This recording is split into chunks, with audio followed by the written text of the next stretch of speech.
Саламатсыңар, урматтуу жолдоштор. Бүгүн биз кайрадан силер менен кыргыз элинин Манас баатырдык эпосу жөнүндөгү көрсөтүүлөрүбүздү улантабыз. Мен силерге мурда Сагынбай Орозбаковдун вариантынын негизинде 5 томдуу роман жазгандыгым жөнүндө айтып берген элем. Мына бул 5 томдуу роман силердин көз алдыңарда турат. Бешөтен бул китептердин баарын мен Кыргыз Республикасынын билим берүү жана илим министрлигинин алдындагы билим берүү академиясынын текшерүүсүн өткөзүп, учурда менин романым мектептердин окуу программасына киргизилип, Манас эпосун үйрөнүүдө кошумча окуу куралы катары сунушталган. Мындан тышкары мен китебимди орус тилине которуп, ал эки тилдеги романымды тең атайын интернет сайт ачып ошого койдум. epos-manas.com деген сайттан кимде ким кааласа китептердин электрондук варианттарын сатып алса болот. Мындан тышкары мен мындай кылып 8 жана 11 класстын окуучулары үчүн Манас эпосу боюнча жумушчу дептерди түзгөнмүн. Бул дептерлер дагы билим берүү академиясы тарабынан мектептердин программасына кошулду. Ошондой эле мен өзүмдүн бул видеороликтеримди кыргыз тилинде гана чыгарбастан азыр орус тилинде да чыгарып жатамын. Жана бул орус тилиндеги видеороликтерди дүйнө жүзүнүн 112 тилинде субтитр менен коштуруп жатамын.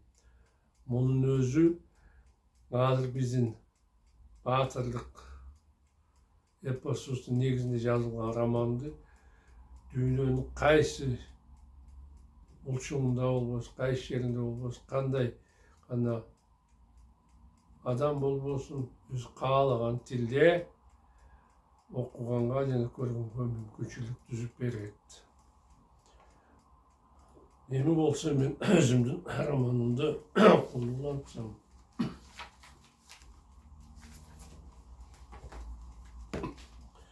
Бир топко тынчтык өкүм сүрдү.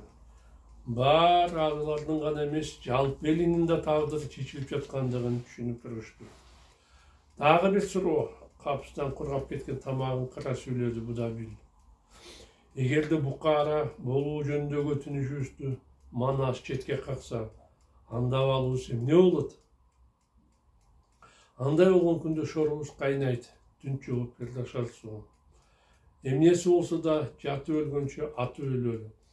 Кыргыздарга барып өтүнүшүбүздү айталы. Алар макул болбосо, ошол жерде ажалга моюнду сунуп берели. Кыргыздардын колуна өз эркибиз менен түшүп, беажал өлүп кеткендин ордуна бала чаканы алып качып кеткенибиз оң эмеспи? Бурк этти, баягыдан бери унчукпай турган Байман Шаа. Качкан элге кошулуп, кайсы жакка тарайлы? Капалуу сурады Ашарсуу. Шалпылдатып чалдарды, зыркыратып балдарды, үркүп кайда барабыз? Үйүптүн баарын жоготуп, үмүт үзүп дүйнөдөн кайда качып тарайбыз? Бул айткандарыңыз туура, ооруш көрдү Будабил. Туура болсо, буйругумду уккула, бек сүйлөдү Ашарсуу. Таң атырбай Манас баатырга 80 адам 100 төөгө алтын, күмүш жүктөп барууга даярдансын. Эртеси күндүн мурту чалганда, шашке болуп калганда, төбөдөн жүзүн жетелеп, 41 бойтойгон сулуу кызды алып, шарылдап аккан дарыянын боюна тигилген сары чатырындай салып жаткан Манастын алдына калмактарынан 800 киши барды. Алардын артынан аксай басып, мойнына боту салынған Ашар су Баатырдың чатырына кірді. Баатыр, деді ал, мен Араник шаарынын башчысы Ашар суумун. Сага шаарымдын элинин атынан кайрылууга уруксат бер. Угуп жатам сени, Ашар суу, каада менен жооп берди. Ак калпакча, кызыл чепкенчен Манас. Баатыр тамагын кырып сүйлөдү калмак. Мен колуң менен болгон салгылашууларда башымдан жарадар болдум. Жаным оруп турганына карабастан алдыңа келдим. Сенден элимдин жанын аман калтырууңду суранамын. Бизге каршылык көрсөтүп, жарадар болуп, эми уялбастан кечирим сураганыңа жол болсун, Баатыр. Каардуу тиктедага камкор. Ооба, Баатыр, жылкыя жооп берди. Башына тоту куштун куйругу тагылган кара тебетей, үстүнө кызыл жибек чапан кийген, белине кыны кымбат баалуу таштар менен кооздолгон, саба алтындан жасалган узун кылыч тагынган Ашар суу. Алыстагы эсен канга ишенип, сени душман көрдүм. Ташкендеги Панус тагамды чаап калганыңдан кийин, анын өчүн алуу үчүн Кытай алоокеге ишенип, сага каршы аттанып, сени жеңе албай койдум. Ийилген башты кылыч кеспейт. Тууган экендигибизди эстеп, бизге ырайым кылууңду суранамын. Туура айтып жатасың. Туран биздин жалпы атабыз. Калмактар менен кыргыздар тууган элдер. Бирок эмнегедир бул тууралуу мурда ойлобостон эми гана эстеп жатканыңа жол болсун. Мускулду карады Манас. Ооба, кейишти башын икеди Ашар суу. Муну унутуп, силерге далай көрсөтүп, зарлаттык. Бирок сен бизди жеңип, тууган экендигибизди эстөөгө аргасыз кылдың. Ушул жагдайды эске алып, элибизди аман калтыр, Баатыр. Кылган күнөөлөр үчүн кечирип, моюн сунганыбыздын белгиси катары 41 мырза кызды тартууга ал. Эгерде мен мындан баш тартсамчы, жасаган кылмыштарыңар үчүн кеч өкүнүп жатасыңар деп айтсам, эмне кыласыңар? Эмне кылмак элек? Башын ойто шылт этти Ашар суу. Бизди жалгасаң да, каргасаң да өзөктүң. Мени даргасамын, четөрткө бөлүп таштаймын десең, Америге кыңк этпестен башы ем. Жалгыз гана суранганым элимдин коопсуздугу, амандыгы, бир атанын балдары экендигибизди эске алып, элимдин жанын аман коюшуңду дагы бир жолу суранамын, Баатыр.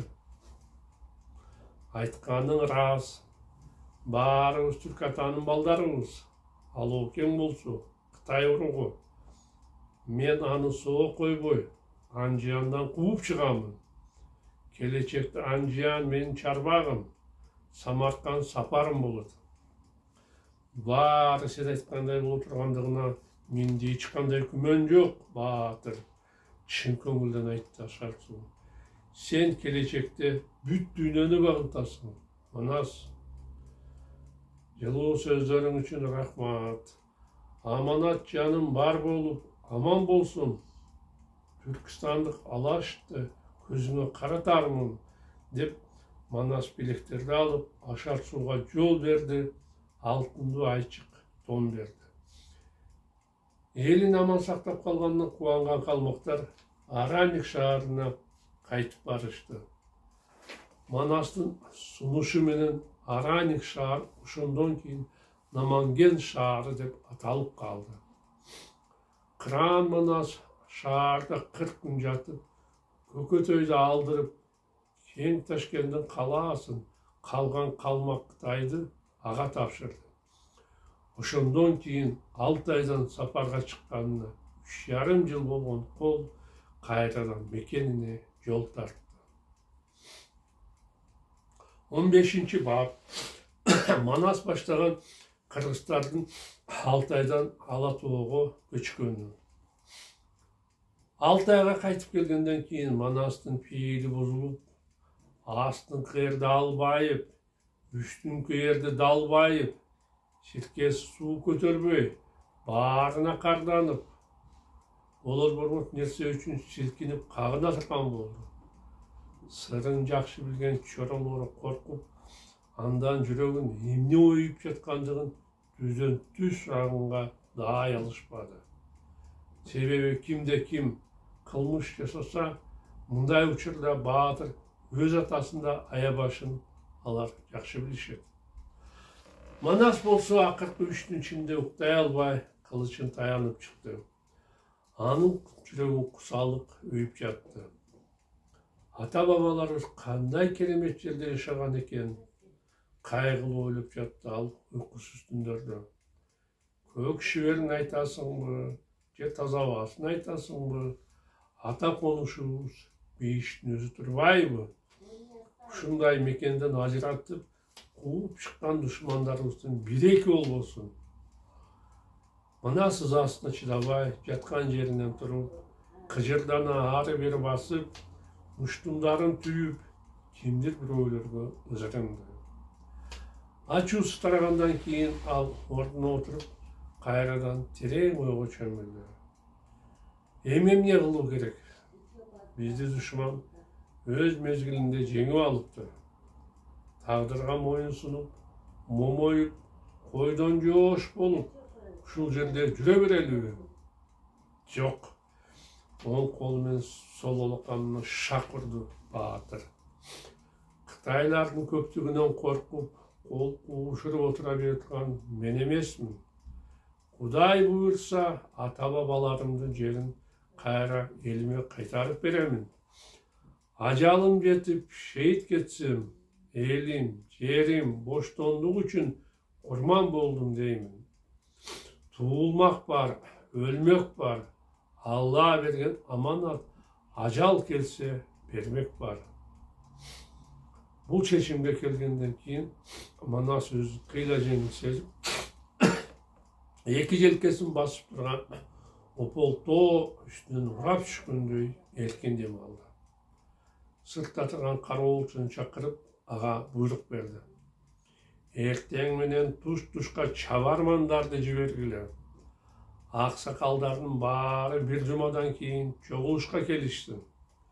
Тилимди билген журт болсо, тилим менен келсин. Тил билбеген журт болсо, тилмечи жооп берсин. Буйрукталган жоопкер чыгып кеткенден кийин 3 күндөн бери uyku бетин көрбөгөн Манас тырп этпей уктап калды. Бир жумадан кийин баатырдын алдына Жакып, Акбалта, Ошбур, Бердике, Дамбылда, Бакай, Айдаркан баштаган 600ге жакын эли журттун мыктылары келди. Жыйынды ачып, Манас өз үйүнүн алдындагы көк шибердин үстүндөгү жумшак көрпөчүлөр отурган аксакалдарга шаңдуу кайрылды. Калайык журт, силерди чогулушка орчундуу маселени талкуулоо үчүн чакырдым. Уруксат берсеңер, аны силерге айтайын. Айта бер сөзүңдү, балам, үн катты ак калпакчан Жакып. Кеңешип кескен бармак оорубайт. Сөзүңдү угуп, бир тыянакка келсек, элибиздин, жерибиздин керегине жараган болобуз. Туугандар, толкундануу менен кебин баштады Манас. Кытай калмактар көп жылдар мурун бизди ыйык Ала Тоодон кууп чыгыптыр. Мен силерге Алтайда жүрө бербестен мекенибизге кайтууну сунуш кылайын деп жатам. Баатырдын сөзү алардын түпкү ойлоруна төп келгендиктен чогулгандардын баары бири-бирин титеп калышты. Ата журтунан ажыраган бул байкуштардын мекениме кайтсам дегенде эки көзү төрттү. Жаңы конушуна келгенине ондогон жылдар өтсө да, туулуп өскөн жери күндүз ойлосо оюнан, түндө суктаса алардын түшүнөн кетпейди.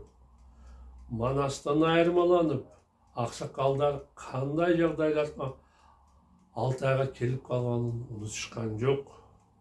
Қарты дұшман оларды қантып жеңіп алғаны, қордап басмырлағаны бүгінкідей барының есінде. Қытай қалмақтан мекенін қайтарып алу, оңай отырбасын жақсы түсінген ақсақалдар емне деп жауап беруісін білбей, үншікпай отырып қалышты.